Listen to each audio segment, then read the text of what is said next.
என் தாய் தமிழுக்கு முதற்கண் வணக்கம். நான் உங்கள் வீர தமிழன். லங்காவியில் உள்ள மௌவாட் கேஃபேக்கு தான் வந்திருக்கேன். வாங்க உள்ள போலாம்.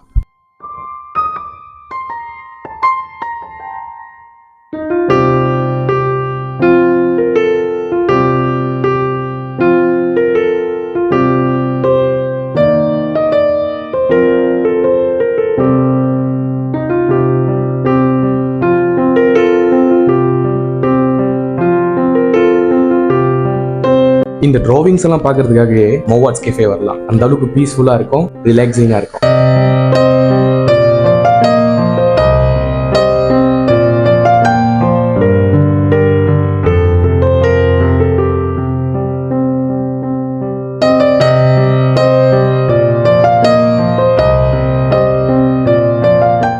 இந்த மௌவாட் கேஃபேக்கு வர்றது ரொம்ப ஈஸி. லங்காவில இருந்தீங்கன்னா மௌவாட் அப்படின்னு கூகுள்ல சர்ச் பண்ணுங்க, கணக்கா அந்த இடத்த கொண்டு வந்து காமிச்சிரும். இங்க மக்கமாசூரி பக்கத்துலேயே தான் இந்த மௌவாட் கேஃபே இருக்கு. மக்கமாசூரிக்கு போறதுக்கு முன்பு இங்க வந்து ஒரு பிரேக்ஃபாஸ்டோ இல்ல லைட் லஞ்சோ எடுத்துட்டு, அல்லது மக்கமாசூரி போயிட்டு வந்ததுக்கு அப்புறம் லைட்டான ஒரு காஃபி பிரேக் எடுத்துக்கிட்டீங்கன்னா அவ்வளோ ரிஃப்ரெஷிங்கா இருக்கும்.